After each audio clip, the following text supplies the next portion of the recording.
Hi everyone and welcome to Cuebids. I'm Emmanuel and today we're gonna talk about the scoring system. Scoring system is something very dear to me because it is one of the reasons I started Cuebids to begin with.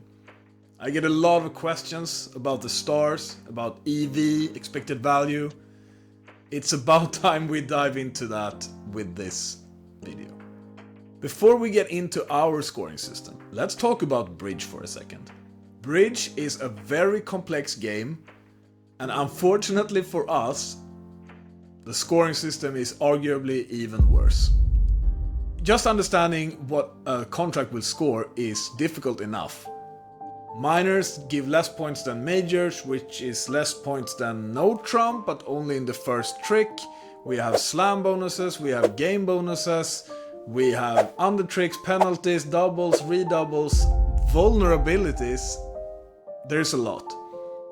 So if you're anything like me, you will not calculate the score, but you will remember the score from previous experience, or in worst case, you will look at the back of the bid to see what the given contract is scored. Or the absolute worst case is that you will have to look at the opponent's score sheet, or maybe even ask shamefully your partner or the opponents. Either way, it is very complex.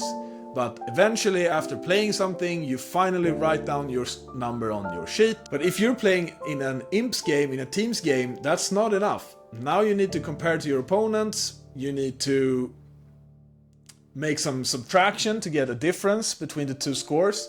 And then, that's not enough. You need also to use a lookup table to figure out what your imp score was. I think now you understand why we use stars. It is very simple. It is a simplified, abstracted system. But you're not here for that. You want to know a little bit more in detail how we calculate the scores. And I agree, that's a lot of fun, so let's dive into that. The first building block that you need to understand is expected value. Expected value is what it sounds like. It's expected value. Let me give you a simple example. You're in 3 no trump and you are 100% chance to make the game. What's the expected value of that contract? The expected value is 1 times 400, or 100% times 400. But what happens if this game is on a finesse? Let's say you have a 50% chance to get 9 tricks and a 50% chance to only get 8 tricks. The finesse is offside or onside. Now you have a 0.5 times 400 plus a 0.5 times negative 50. You have a 50% chance to make 0.5 times 400. And you have a 50% chance to go down 1, which is minus 50. So 0.5 times minus 50, which is minus 25.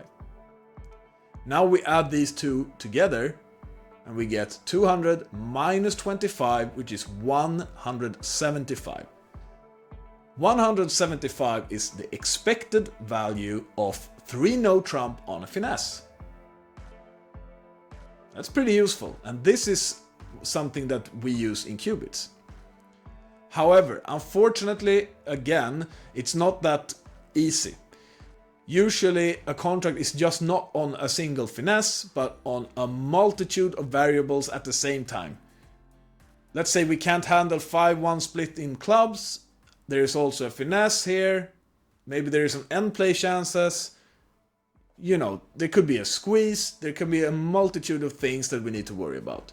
So it's not as easy to say, yeah, this contract is a 36.5% chance. Very hard. So instead of calculating, what can we do?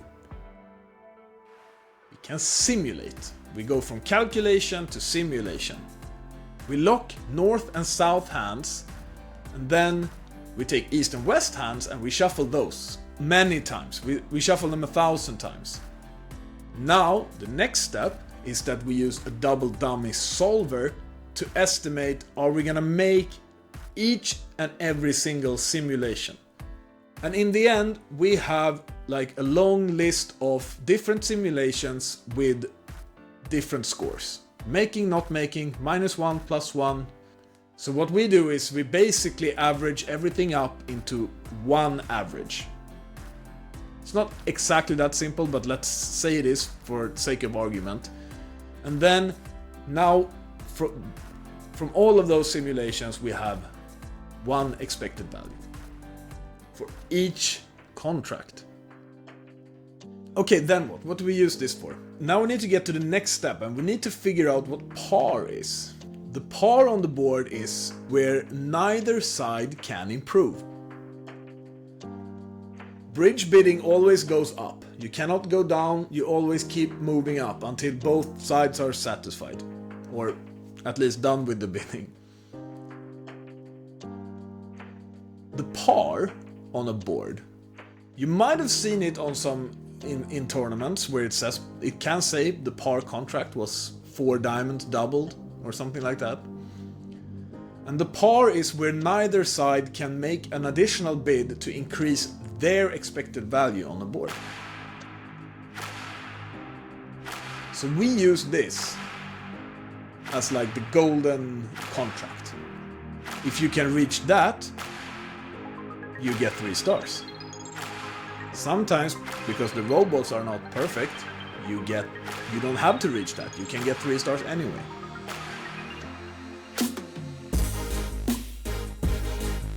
So the par contract has an expected value from the simulations.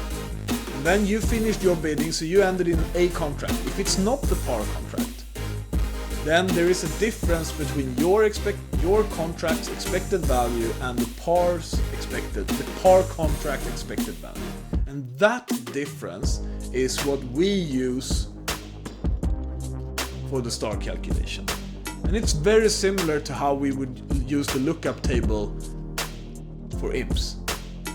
But we throw some twists on it because we like to incorporate match points as well a little bit. So if it's like a part score, then the small numbers are gonna matter more than if it's a slam.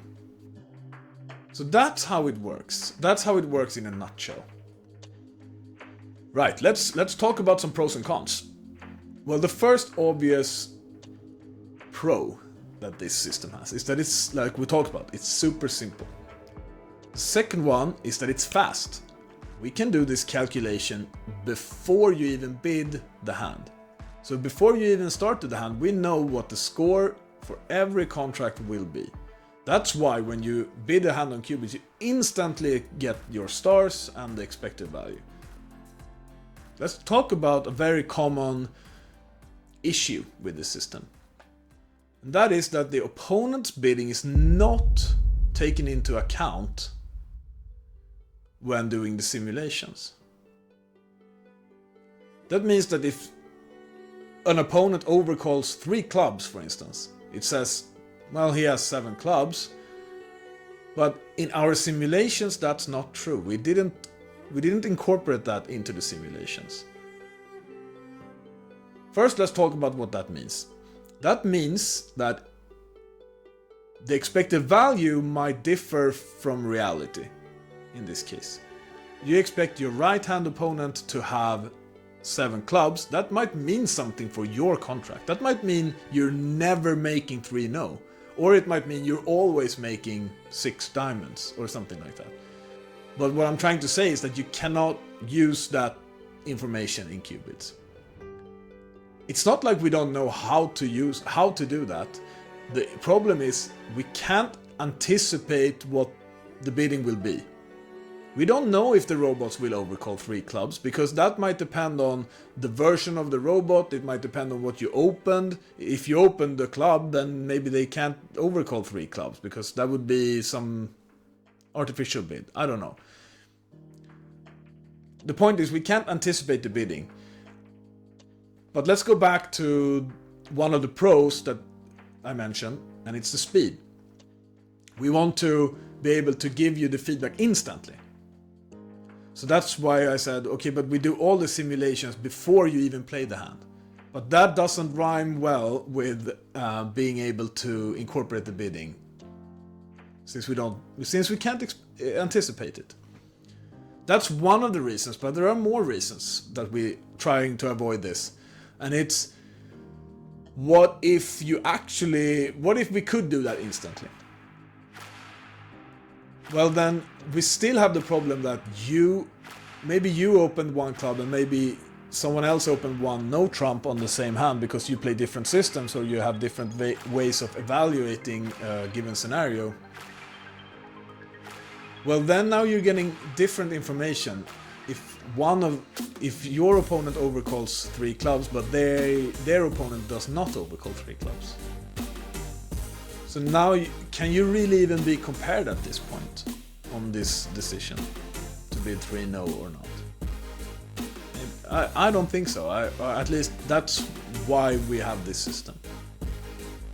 Another quirk that is interesting is double dummy. How good double dummy is compared to real life declaring. Obviously double dummy is pretty damn good. They know exactly how the cards are laid out, so they will always make their contract if it's possible to make the contract. But that also is true for the defense. They will always beat the contract if it's possible for the defense to beat the contract.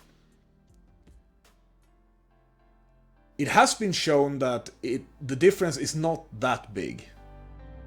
But there are some types of boards where it's much more apparent that it's skewed in the positive way for the double dummy solver. And that is games and slams where there is a queen missing in a suit. If you have king, jack, 10, 9, opposite ace, 8, 7, 6, you will always find that queen regardless where it is if you're playing double dummy. But if you're playing in real life, that's almost just a 50-50 shot. So there are some disadvantages there with double dummy, but again, gives a lot of speed for our calculations. And this specific issue, this we're actually working on trying to solve. Alright, thank you so much for watching. I hope you learned something. I hope you have a better understanding about the scoring system and how the stars are calculated and how the expected value works and double dummy solvers and everything. See you in Cuebids and have a wonderful day.